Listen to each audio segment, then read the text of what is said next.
Good morning. Good morning. We're going to get started now, and we're going to have some music, and the lyrics are in your packet, so if you'd like to follow along or sing, you're welcome to do that. And you know what you're doing. Y'all ready? I'm gonna make a change for once in my life. All right, now you sing it too wild. It's gonna feel real good. Gonna make a difference. Gonna make it right. Okay, this is why I shouldn't have let y'all talk me into doing pop songs in church. Now, don't you bring all that Mariah Christina mess up in here. I don't care about hearing you. I want to hear God through you.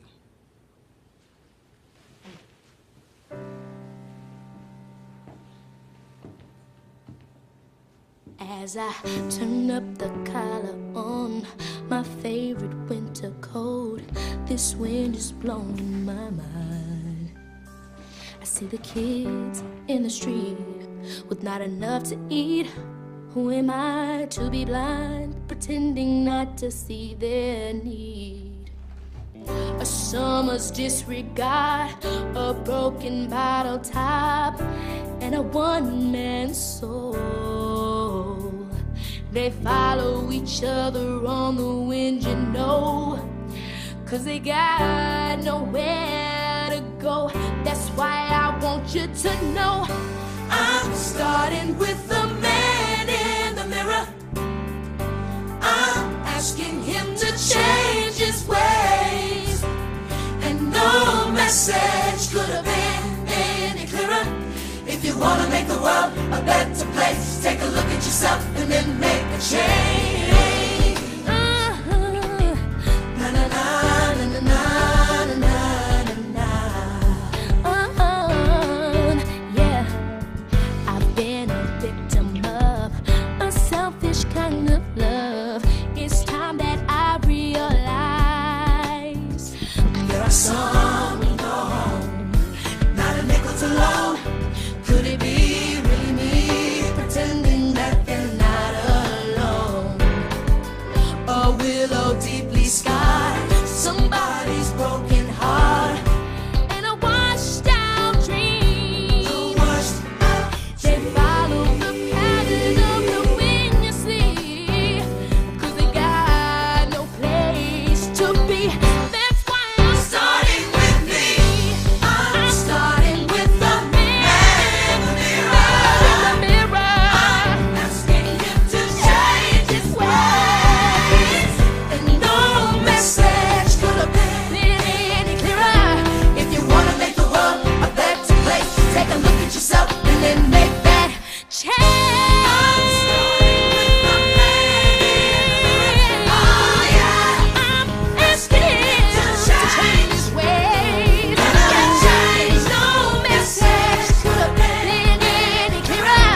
If you wanna make the world a better place, yeah, make the change. Let's get it right, yeah. Then you close your mind with the man in the mirror. I'm asking him to change. No message could have been any clearer. If you wanna make the world, and then make that change. Na na na na na na na na. Yeah. Oh yeah. Oh. I'm gonna make a change for once in my life.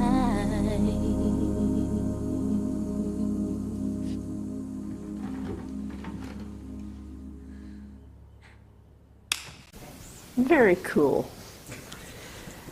So good morning again. My name is Paula, and I am welcoming each and every one of you to Unity of the Sierra. All right, now we're going to sing Surely the Presence.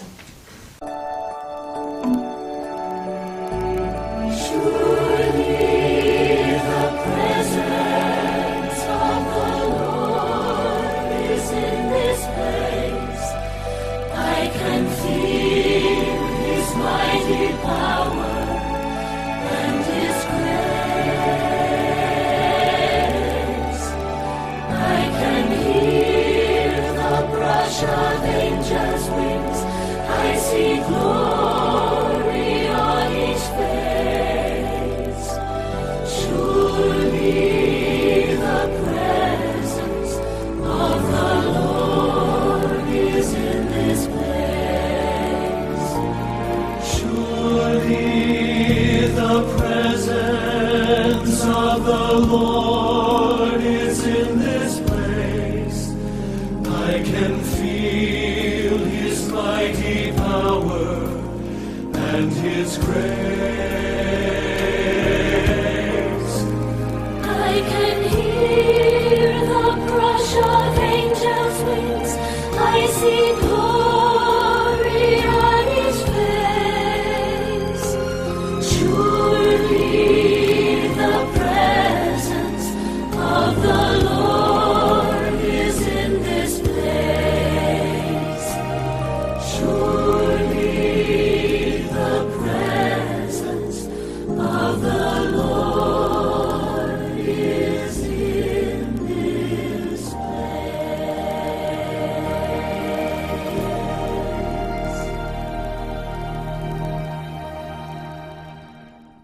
I invite you now to close your eyes if you wish and join us in prayer. Divine love, it is through answering your divine call that we have come together this morning in unity to celebrate the fullness of life with one another. It is by way of praise, gratitude, and love that we express you and see you in each other. And it is through the calling out by the spoken word that we hold each other up, glorify, and heal. I invite each of you now to call out the names of those with whom you would like for us to pray.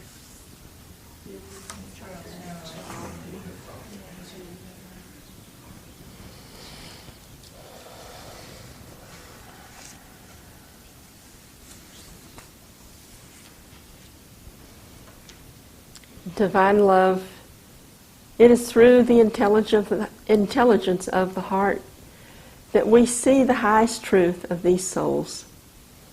And that truth is that they are not broken or in pain. They are not victims of their circumstances.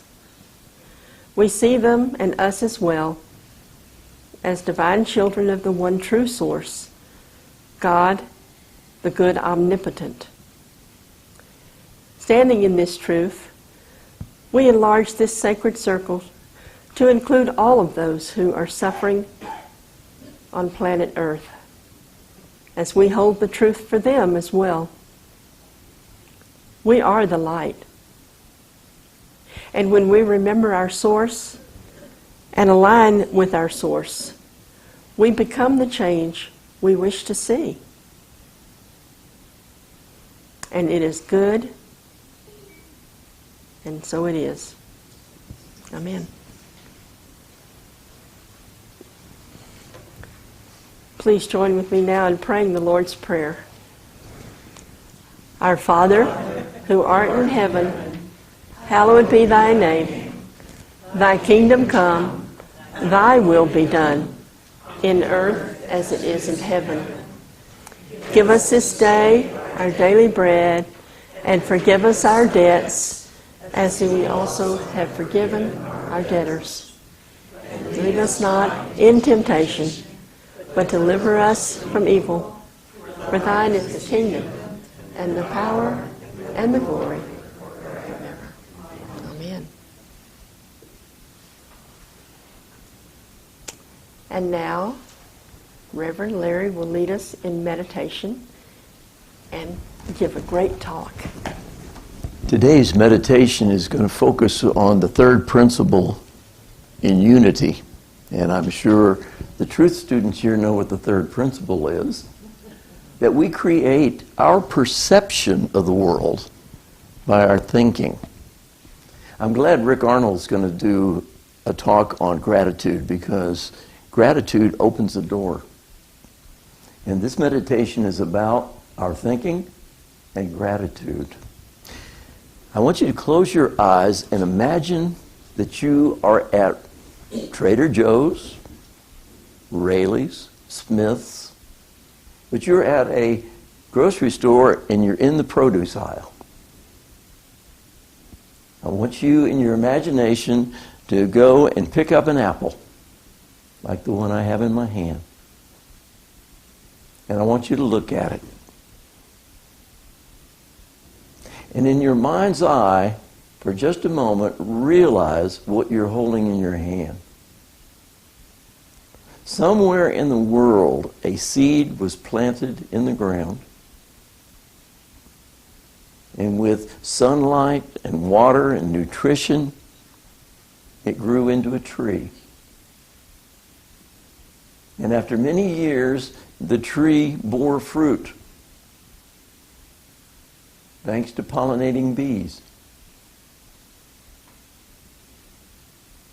And someone came along and picked that apple. It was cleaned and then transported to a distribution center where it was then again brought to that particular grocery store. And now you've picked it up and it's in your hands so that you can buy it, eat it, and receive the nutrition and the good that's in that apple. But you had nothing to do with it until that point. It's all been brought to you as a blessing. And in your mind's eye, if you've been to any of these stores, look over and not only is there one apple in your hand, but there is usually a stack. And not just a Honey Crisp, but Red Delicious, Granny Smith. There are varieties, all in stacks, bountiful. Bunches of bananas, fruits and vegetables of all sorts from different countries around the world. And you and I hold in our hand a blessing. We are a prosperous and abundant society. Do we take a moment when we're shopping or doing anything just to stop a moment and realize the abundance that's right in front of our eyes?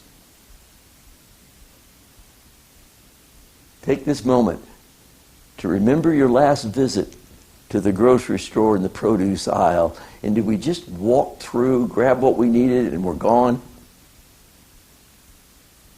Or did we stop and realize the abundance and the blessing that's right in front of us? I invite you to do that right now.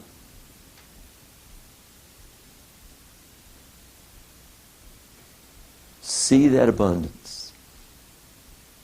And more importantly, feel the gratitude that we live in a place and in a time when that is all available to us.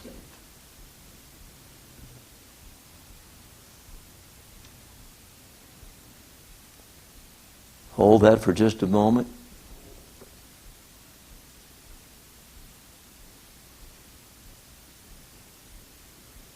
And we say thank you to Mother Nature, to all the hands that planted, produced, transported, and now have brought to us an abundant fruit. We don't take it for granted. And we thank that Spirit of the universe that created all that made it possible in the first place. Carl Sagan once said, if you want to grow an apple, you have to first create a universe. And we say, thank you, God. I invite you now, slowly bring your attention back to this room. Take a deep breath and be present. Good morning again. For those of you who have not met me before, and I do see some new faces here, I'm Larry Schneider. And I thought that was a wonderful introduction, and what you did is this morning good. Well, that's like, You wonderful, all except for the part about, well, he might know something about unity. Yeah, a little bit. Well, I have to say, this is a talk that I did a week or two ago at Unity of Santa Rosa. And after doing it over at Unity of Santa Rosa, I came to an understanding that I could do it even better. There was deeper meaning to it. So I changed it, which is something I do often. And one of the changes I made in it was because of a statement made by George Burns. George Burns, who said, the secret of a good sermon is to have a good beginning and a good ending, and to have the two as close together as possible. So I'm going to try to keep it on time this morning. But this is what I really feel very strongly about. Today we're going to talk about this spiritual journey and to enlightenment and transformation. There is a process. There's a process we go through. How many of you realize that, or do you think it just happens automatically? See, I think we have to understand that there's a process that goes into this transformative program. Now, what is it? Well, we have to start out at a beginning of some sort. And here's the beginning for me. This is my mother with me a few years ago. And I had to go through a process of growth, development, learning. That's the way the world is. In fact, everything is like that. Everything evolves. Think about it just a moment. When we open up the book of Genesis, it says, when God began to create. And what did God do? Created one thing on one day, one thing on the next day. There was a process. It didn't all just pop into existence. There was a process. The Hebrew Scriptures, if you follow them carefully, there's a process going on in the Scriptures. Also in the Scriptures for the New Testament, the Christian Scriptures. Jesus even says it. There's more to tell you. There's more. But I can't tell you. You're not ready. There's always more. Human development models all speak to the same thing today. There's a process that you go through in developing. Pierre Teilhard de Chardin, the Catholic mystic, and this is where I wish I did have the other slides, because he says all reality is moving towards the Christ consciousness. How many of you Phil Pearson was here, didn't he do? Okay, then many of you know this, an omega point, where there's a Christ consciousness, and he says all people will reach it. That's the goal. Eventually we all reach it. And the universe is set up for that. But then he goes on to write, but God gives each individual freedom of choice. Therefore, the course of instruction is self-paced. There's the fly in the ointment, in that it's self-paced. I did my own example of that at one point and built a model using pictures, words. In fact, it might be up there, John. Keep going. No. There it is. And it involved different stages of development, both biblical as well as psychological and social. And I was able to make it make sense to me. It wasn't 15 or 20 steps or 9 or 10 steps. There was only 4 steps I had to take. I like the simpler model. And at some point, what you end up with is 4 steps. Step number 1 is bondage, where you are attached, grasping, clinging to not only physical things, but thoughts and ideas. How many of us get trapped into our thoughts and ideas? And once they get into our head, boy, that's it. You know? But we can escape. This is the beauty of it. All the Bible messages are you can escape the bondage. You don't have to be a prisoner of your thoughts. You can get outside of your thoughts. And you can have what I like to think of as new thoughts. See, that's what we're part of. Unity is new thought. And we're supposed to have one. So we're invited to have a new thought. In order to get there, we have to open up, have new teaching, new rules, new laws, new ways of thinking about things. And it leads us to a threshold, a third level. And it's at that threshold that so much happens, because the threshold is where Teilhard de Chardin said, there's a choice that God has given us. And I think most people stumble at the threshold because they want what's comfortable. They want what's already known. And I believe it's Eric Butterworth. I have a quote by Eric Butterworth. And it's, in your quest for truth, don't stop with simply being entertained or pacified by peaceful or peace-minded platitudes. In other words, the feel-good stuff. Don't stop there. Truth, real truth with a capital T, should disturb you and challenge you deeply. It should ignite sparks within you, set fires under you, and stir up enthusiasm. The problem is, we get sidetracked. Eric Butterworth also goes on to tell a story about D.H. Lawrence.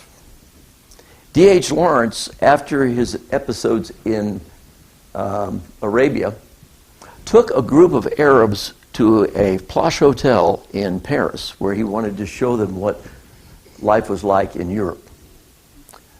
They were most fascinated, not by the museums, the Eiffel Tower, or any of that stuff, but by the faucet in the hotel. You could turn it on and water would just flow and flow and flow. Men who had been raised in the desert were always looking for water. It was a precious commodity and very rare. They couldn't believe what they could get in a hotel room. Lawrence ended his visit there and he was waiting for them in the foyer. No Arabs to be found, and so he went back up to the room to get them, and where were they? They were in the bathroom dismantling the faucet. They thought the source of all the water was the faucet. They didn't understand pipes and reservoirs and water delivery systems. And Lawrence, along with Eric, said that we as a people are faucet carriers. We walk around thinking that's it, and we don't go deep. We're not challenged to challenge our minds and ourselves. What I want to do this morning now is tell you a story. And in that story is this process. And we're going to see somebody who is challenged to make a choice. And something flips him over and he takes a step across the threshold. I invite you, as I tell the story, see if you can see these things. What is the man bonded to? What holds him in thought and mind? What begins to free him from it? And finally, does he take the step? Are you ready? Okay, here we go. Once upon a time, there was a bishop. This bishop in the Catholic Church was very popular, very wealthy. He had one of the largest churches and congregations. His office was in a building. It was on the top floor. And once you got there, you had to go through a large waiting room, through beautiful doors, into his office, which was also spectacular. It had windows on two sides, overlooking the city. His desk was made of mahogany.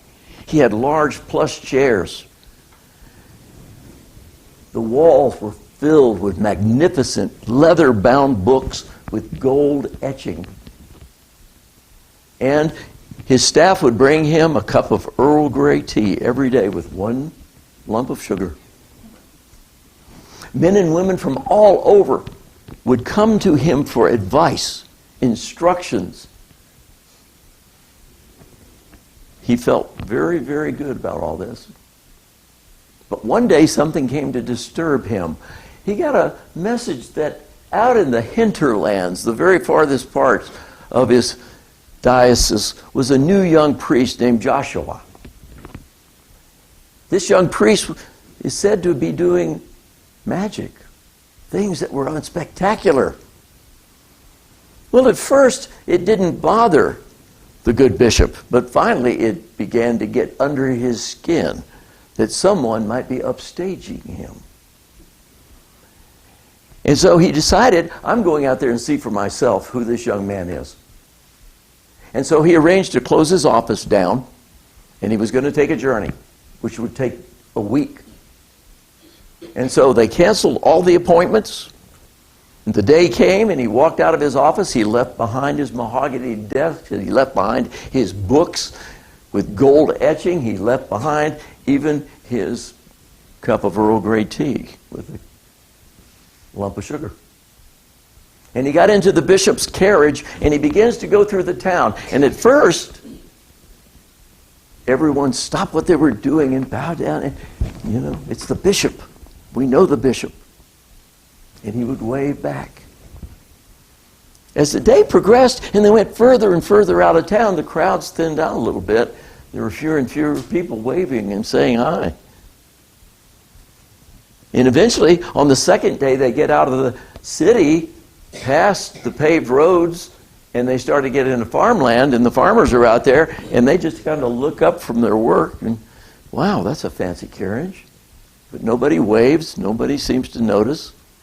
And he's beginning to feel a little at dis-ease. One day before they reach the small village where this young priest Joshua is supposed to be, it starts to rain. And he just happens to take a very tight turn in the road. The carriage slows down and it sinks into the mud.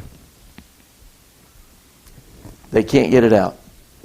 But lo and behold, across from a field comes a farmer with a team of horses. He hooks him up and he pulls him out. The man looks and he realizes this isn't a Christian, this is a Jew. And he thanks him. He says, no, it's my blessing to help. He said, this has happened to so many people, and it's a way of my helping out. He said, what are you doing out here, by the way? Fancy carriage and all. And he said, well, I'm the bishop of the diocese, and I'm here to see the young priest Joshua. Jewish man says, oh, Joshua, I know him well. He comes to our synagogue frequently. He helps preach. The bishop is a little disturbed by this, but he goes on, gets to the small town. There's only one inn. He wants the best room. And he says, I'm here to see the young priest Joshua. Do you know where he is? And he says, yes, I know. The landlord says, yes. He's just out of town in a small cabin. And we know him very well here in town. He says, oh, are you Catholic? He says, no, I'm Protestant. But he comes and speaks. We know him very well. Now the bishop is really upset. So he sends word to Joshua that he's going to be there the next day and visit him. Next day comes, goes out, small cabin in the middle of the woods, goes and knocks on the door, and this young man comes and greets the bishop, and he said, "Oh, it's great to see you, Your Excellency, wonderful. I've been waiting for you," as if he was a long-lost friend. But the bishop notices something. He's not wearing a cassock. He's wearing peasant's clothes. He's out of uniform. They go in to sit down, and there's not much there. There's a fireplace, there's a small table, there's basically a couple of chairs. There's no books or anything like that. And so they sat down, and the young Joshua says, "I understand that you like Earl Grey tea. I had some brought in. And I have a hot cup of Earl Grey tea, and I believe you like 1 lump of sugar." And so they sat and they talked for several hours, but most of it was just general stuff. "How was your trip?" "Oh, yes, I know about the Jewish man. I know about people getting stuck. Oh, I know about the landlord and all." And so at the end of their discussion, the bishop gets up, goes out, gets into his carriage, and realizes, he said, "Well, we really didn't discuss anything. Here's this young man supposed to be a healer and so brilliant. We talked about my trip." Second day, exactly the same thing happens. Third day, exactly the same thing happens. The bishop said, "This man is a waste of time. There's nothing here." So he goes to his coachman and he says, "Pack everything up. There's a full moon tonight around midnight, and when the moon comes up, we're going to hit the road. We're going to get a head start. There'll be plenty of moonlight." Before they could get ready to leave, though, a message came from Joshua that said, "One more visit. I'd like to speak to you." The bishop says, "We'll go on our way out. Just stop by." Now, what the bishop didn't know is that all throughout their conversation, Joshua was dropping hints about spiritual transformation. But the bishop couldn't hear or see them because he was operating on a different level. He couldn't go that deep. So on his way out, the bishop stops by Joshua's cabin, and this time, that night, Joshua says, "Come in the back." They go in the back room. It's different. There's a small bookcase with some books on it, 2 chairs, a table with a lighted candle. Joshua says, "Good bishop, have a seat." Joshua goes over to the bookcase and pulls off a large book. You can't tell what it is because it's raggedy. It's been read so many times and opened, and even the lettering on the back has been worn off. He says, "Good bishop, would you read?" And Joshua opens the book to a place that is well read. You know how it is when you read a book and you've been over and over to the same place? The bishop looks at it. He says, "Oh, I know this very well. I have given sermon after sermon over this reading." And he begins to read. And he gives it everything he's got. And when he finishes, he sits there proudly, and Joshua looks at him and says, "Good bishop, it's obvious. You have no idea what you're reading." Oh, yeah. Oh, yeah. The bishop is furious. Joshua says, "May I read it?" "Certainly, go right ahead." He said, "Would you stand?" So the bishop stands. And Joshua begins to read. But something happens. As he's reading, the room becomes darker and darker. Yet the candle becomes brighter and brighter. Now, I didn't say before, but the passage he's reading is a hierarchy of angels leading to God itself. And as Joshua read each name, the bishop felt the breeze. of an angel's wing.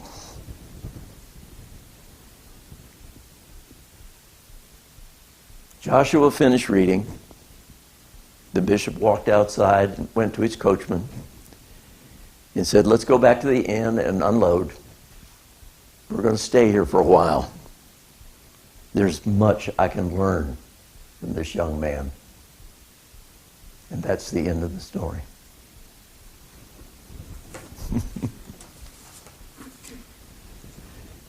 In there was all the steps, the fact that we are faced with challenges when we reach that deepest, most penetrating step, which is walking across the threshold into and leaving behind our human, limited thoughts, beliefs, and experiences, and saying, I trust that the divine will show me a greater thought, a greater idea. Oh, wait a minute, that was a good one. I wanted to be a cowboy at one time.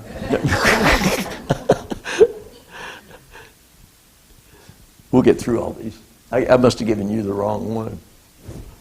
Keep going. It'll end up. That's where the story is supposed to be. And there we are. The bishop was bound. What was he bound to? His old stuff. Status. And his status and his belief in himself as the center of all this. What helped make the release possible?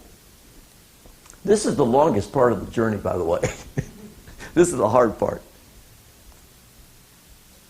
By getting away from all those things. He held them in mind for a while. But the fact was, he distanced himself symbolically from all his old stuff, which threw him into a new world that he couldn't quite understand. And he had to have faith that everything was working out. It was that last call to go and visit with Joshua one last time that was the threshold. And he could have walked away from it the minute Joshua says, you don't know what you're talking about. But he stayed. And something happened. And he stepped across the threshold. And we all do that. Okay, John, I think that's it. Oh, no. Okay. I just threw this in. It looks like Cowboy Larry got himself kicked in the hiney.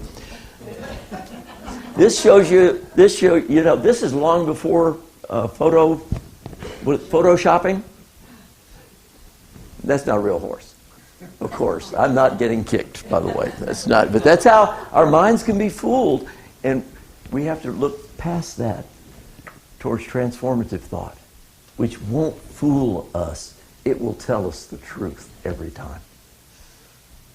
So that's my invitation to everyone today, is don't be a faucet carrier. Don't be a faucet carrier. Go deep. Look deep.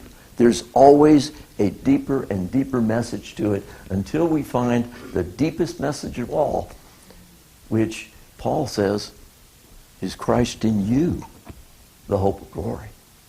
And when you find it, it will transform you. Thank you.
I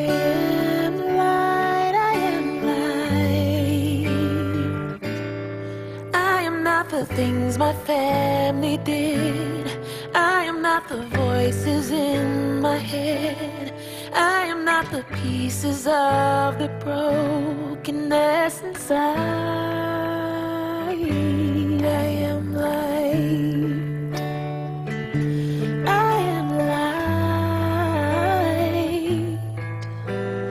I am light. I am light. I am light. I am light. I am light. I am light. I'm not the mistakes that I have made, or any of the things that caused me pain. I am not the pieces of the dream I left behind. I am light. I am light. I am light. I am light. I am light. I am light. I am light. I am light. I am not the color of my eyes. I am not the skin on the outside. I am not my age. I am not my race. My soul inside is all light. All light. All light.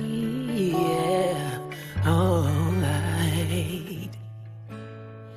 I am light. I am light. I am light. I am light. Yeah. I am divinity defined. I am the God on the inside. I am a star, a piece of it all. I am light. Master Jesus said, "You are the light of the world." Good to remember that. I'd like to say a special thank you to Larry for giving a wonderful talk. And now is the time when we get to share our gifts with our community. I'd invite you now to gather your tithes and love offerings and hold them lovingly and with intent as we say our blessing together. Divine love flowing as me blesses and multiplies all that I am, all that I have, all that I give, and all that I receive. And I am grateful.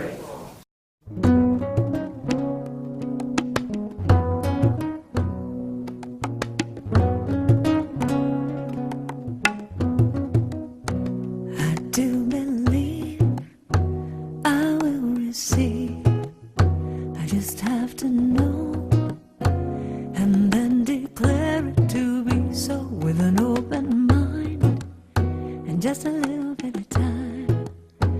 If it serves my highest good, then it will be mine.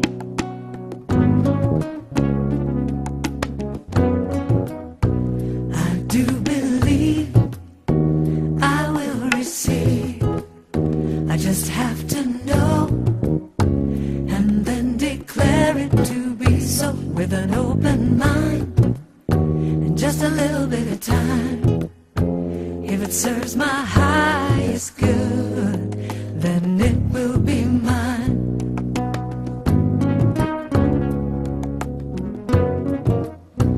I do believe I will receive. I will receive. I just have to know. I just have to know and then declare it to be so.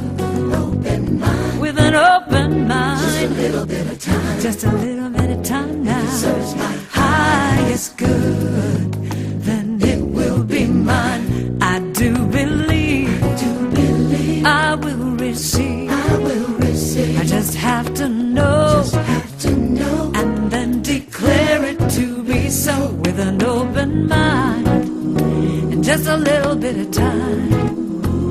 If it serves my highest good, then it is mine. I do believe, I will receive, I just have to know, and then declare it to be so with an open mind, just a little bit of time. If it serves my highest good, then it is mine. I do believe, I will receive, I just have to know, and then declare it to be so with an open mind, just a little bit of time. If it serves my highest good, then it is mine. Anything I want, it is mine. Anything I want, it is mine. Perfect health, it is mine. Perfect health, it is mine. Joy and peace, yeah, it is mine. Joy and peace, it is mine. Love, love, love, it is mine. Love, love, love, it is mine.